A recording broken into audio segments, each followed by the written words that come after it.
हमें तो बड़ा ठीक ठाक लगती है और मेरा मन भी बड़ा लगता, अब मेरा मन कुछ और कह रहा है। हमने कहा क्या कह रहा है? हमने कहा माता जी तुमने गुरु बनाए इसलिए कथा समझ में आती है, और ये बुढ़ापा वो उम्र है इस पे गुरु बनाए होंगे तब भी इस उम्र में कथा समझ में आएगी, और नहीं बनाए होंगे तब भी समझ में आएगी। क्योंकि जिंदगी में संसार से लगाओ, संसार का प्रेम ये बुढ़ापे पर कमजोर हो जाता है, प्रेम भी टूट जाता है, लगाव भी संसार का कम हो जाता है। क्योंकि घर वाले तुमसे दूरियां बना रहे हैं अपने आप, क्योंकि पुरानी चीज पुरानी होती, पुरानी पे लोग विश्वास कम करते हैं और नई पे लोग विश्वास करते हैं। पर एक बात याद रखना, पुरानी 100 दिन की लेकिन नई 9 दिन की। पुरानी साइकिल मिल जाए देखना कितना वजन है, कितनी मजबूत है, नई साइकिल में दम नहीं है। क्योंकि ये पुरानी साइकिल हमारी चना की खाई हुई है, बेझर की रोटी खाई हुई है, घी खाया है, दूध पिया है, और नई वाली साइकिल में तो चाय गई है, केवल दम नहीं है, बिल्कुल कमजोर है। तो माता जी बोली महाराज कथा हमें बड़ा पसंद आई। तो हमने कहा आपकी इच्छा क्या है? बोले इच्छा ये है, हमने माता जी गुरु बनाए। बोले बिल्कुल, एक गुरु हमने बनाए जब इंटर में पढ़ते थे, तब इंटर में पढ़ते थे गुरु बनाए हमने।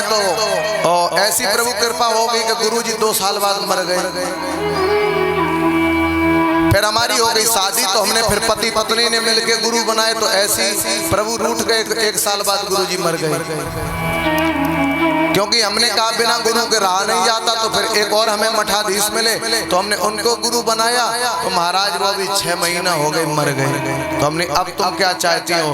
बोले अब हमारा ये विचार है कि हम तुम्हें गुरु बनाएंगे। हमने कहा माता जी अब तो बचे 3 ही महीना,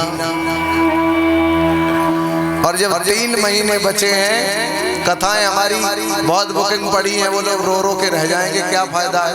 इसलिए हमने कहा माता जी हम पे कृपा करो। तो प्यारे, गुरु जीवन में अति आवश्यक है, बगैर गुरु के संतान पैदा नहीं करने चाहिए। मैं आपको उदाहरण दे दूं, जैसे आपका खेत है 5 बीघा का,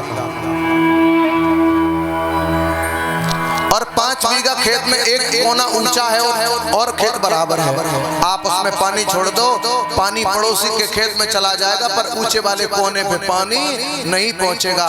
अगर आप उसमें ज्ञान रूपी 2 बाजू डाल देंगे, एक इधर से एक इधर से, थोड़ी मिट्टी ऊंची कर देंगे, बीच में पानी छोड़ देंगे, जहां नहीं पहुंचने वाला पानी था वहां भी पहुंच जाता है। ऐसे गुरु जीवन की ऐसी ज्ञान की बाजू है, जहां हम नहीं पहुंचते वहां मुझे पहुंचाने का काम करता है। ये कर्म हमारा कर्म करना है, और गुरु हमें रास्ता बताता है। रास्ता बताने के बाद जाना मुझे ही है। यहाँ से किलोमीटर पे लिखा है दिव्यापुर 3 किलोमीटर। अब ये संकेत है, किलोमीटर पहुंचा नहीं सकता है। और तुम सोचो झोला लेके किलोमीटर पे ही बैठ जाओ तो पहुंच जाओगे। कुछ लोग ये कहते हैं हम गुरु बनाए, और फिर गुरु बनाने के बाद आप करते क्या हो? मैंने वही बताया कि तुमने एक में एडमिशन ले लिया और सारी जिंदगी एक में ही पढ़ते रहो, क्या आपको नौकरी मिल जाएगी? तो आप लोग वही तो कर रहे हो। भोले बाबा पे जल, तुलसी पे जल, सूर्यदेव को जल, वही जिंदगी भर देते चले आ रहे और आगे बढ़ ही नहीं रहे। अरे एक में एडमिशन ले लिया, 2 में पढ़ो, 3 में पढ़ो, 5 में पढ़ो, 8 में पढ़ो, 10 में पढ़ो, नौकरी मिलेगी आगे। एक ही में एडमिशन, यानी पूजा एक भक्ति में जोड़ने का काम है, और भजन वो भगवान से मिलाने का काम करता है। तो ध्रुव ने अभी क्या किया? ध्रुव ने भजन किया, तब परमात्मा की प्राप्ति हुई। पूजा से परमात्मा की प्राप्ति नहीं हो पाएगी। जीवन भर भोले बाबा पे जल डालते रहो, जीवन भर सूर्यदेव को जल देते रहो, इस पूजा से कल्याण नहीं होगा। अगर इस नाशवान शरीर का कल्याण चाहते हो तो आपको भजन करना पड़ेगा। गुरु मंत्र लेकर के, और गुरु जो मंत्र दे दे उस मंत्र को श्रद्धा पूर्वक लेकर के, और उस मंत्र का जाप करके, सांस साफ करके, सांस चढ़ा करके, तीसरे नेत्र से भगवान के दर्शन करने का प्रयास कर। तो भगवान कैसे मिलेंगे? पूजा से नहीं मिलेंगे, भगवान भजन से मिलेंगे। और तुम जिसकी पूजा करते हो याद रखना, तुम जिसकी पूजा करते हो उन्होंने भी ईश्वर को माना। ईश्वर अंश जीव अविनाशी, चेतन अमल सहज सुख राशि। उन राम ने भी ईश्वर की भक्ति की, उन कृष्ण ने भी ईश्वर की भक्ति की, हनुमान ने भी ईश्वर की भक्ति की, शंकर ने भी ईश्वर की भक्ति की। जब उन्होंने ईश्वर की भक्ति की तो हम भी सीधा सीधा रामकृष्ण से तो बहुत दिन हो चुके, हम मिल चुके। अब इनकी रास्ता पर चलते चलते, इनके बताए हुए मार्ग पर चलते चलते ईश्वर से मिलने का काम ये जीव करे तो इस शरीर का कल्याण होगा। पूजा में तो खर्चा, पर भजन में कोई खर्चा नहीं। पूजा में तो धूप बत्ती अगरबत्ती और ये कुछ प्रसाद साथ सब कुछ चलता है, पर भजन में कुछ नहीं चलता है।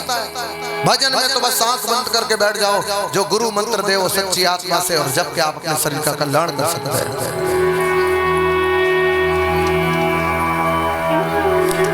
बोलिए गोविंद भगवान की। तो मेरे भागवत प्रेमियों, ध्रुव ने आज भगवान की प्राप्ति पूर्व जन्म के कारण कर ली। जैसे टेलर कपड़ा बनाता है और कपड़ा बनाने के बाद रात हो जाती है, कुर्ता बना दिया, भुजा लगने को रह गई, सुबह आया जब दुकान खोलेगा तो क्या करेगा? वही अधूरा काम पड़ा पहले पूरा करेगा, नई कटिंग बाद में। इसलिए तुलसीदास ने भी रामचरितमानस में लिखा है, संत बीज पलटे नहीं चाहे जुग जाए अनंत, ऊंच नीच कर उपजे तो होए संत को संत। तो बगैर गुरु के संतान पैदा मत करो, गुरु मंत्र लेके संतान पैदा करो। गुणवान पैदा होगी, बलवान पैदा होगी, बुद्धिमान पैदा होगी। जैसे एक जो लोग तैयारी के साथ काम करते वो काम अच्छा होता है, और अटेंडम वाला काम अच्छा नहीं। पड़ोसी के 2 खेत हैं, एक बीघा का है, बगल वाला भी 1 बीघा का है। आलू रखे, पड़ोसी ने 3 बोरी खाद डाली, 1 टोली गोबर डाला, और तुमने कुछ नहीं डाला, एक बार जुताया और आलू रख दिए। और पड़ोसी ने इतना मेटेरियल डाल के आलू रखे तो तुम्हें फायदा ज्यादा होगा तो पड़ोसी को। पड़ोसी संतान भी जैसा आप बीज डालोगे वैसी ही फसल मिलेगी। आजकल लोग संतानें पैदा होश में नहीं करते हैं, जोश में करते हैं पैदा संतानें, जोश में। दारू पिए हैं, तंबाकू खाए हैं, संतान पैदा करोगे। नशे में संतान पैदा करोगे तो संतान भी तो नशेड़ी होगी। समाज इस नशे से बर्बाद हो चुका है, लेकिन मेरी माताओं को धन्य है, पति शराबी और फिर भी अपना जीवन उसी घर में काट रही, छोड़ के नहीं जा रही है। माताओं, अगर तुम्हारा आदमी शराब नहीं छोड़ता है तो मैं आपको एक उपाय बता रहा हूँ, इस उपाय को करो। दारू से इतने दूर भागेगा मानो 5 किलोमीटर दूर। काली गाय होती है, जो काली देसी गाय हो, हालांकि हम लोग इसको यूज करते नहीं। गाय में भी 33 करोड़ देवी देवताओं का वास होता है। काली गाय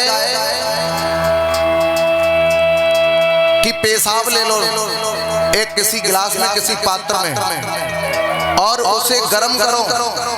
गर्म करने के बाद किसी कपड़े से उसे छानो, और उसके बाद गाय का गोबर एक कपड़े में लो, और गाय का गोबर निचोड़ के जो उसमें रस निकले, और इन दोनों को मिक्स करके उसे सुबह शाम दे दो, और 2, 4, 5 बार दारू से अपने आप दूर चला जाएगा, अपने आप भाग जाएगा। पर हम लोग ऐसे, अभी हम लोगों को ऐसा लगता घिनौना टाइप का कि महाराज ने क्या कह दिया, पर हम लोग बीमार होते तो मेडिकल से लेके सब यही पीते हो, पर जानबूझ के खाने को तैयार नहीं है।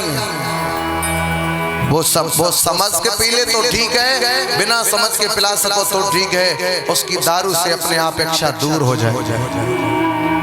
इन दारुओं से घर बर्बाद हो चुके हैं। इस दारू के कारण कई एक माताएं जल करके भस्म हो गई हैं, कई एक परिवार उजड़ चुके हैं। हमारी बहन बेटियां घर छोड़ के भाग जाती हैं, लेकिन तिवारी परिवार की माताओं और मेरे भाइयों, सब कुछ करना, अपनी बेटी का विवाह जिस समय करो, बेटी मजदूर के लिए कर देना, पर दारूबाज के लिए कभी बेटी मत करना। मजदूर कुछ ना कुछ जीवन में कर जाएगा, तुम्हारी बेटी को भी सम्मान देगा, पर वो दारू वाला 50 बीघे में कर दिया है, वो 50 बीघा बेच के 2 महीने में खा जाएगा। क्योंकि दारू पीने वाला हमने देखा है, तुम्हें दारू पिला देगा 5000 की, पर मिठाई नहीं खिलाएगा तुम्हें 200 रुपए की, एक टॉपी नहीं खिलाएगा, पर वो दारू पिला देगा। ये उसकी खासियत होती है। इन चीजों से हमारे घर उजड़ते जा रहे हैं, धर्म की बगिया उजड़ती जा रही है। बोलिए गोविंद भगवान की, बोलिए वृंदावन बिहारी लाल की।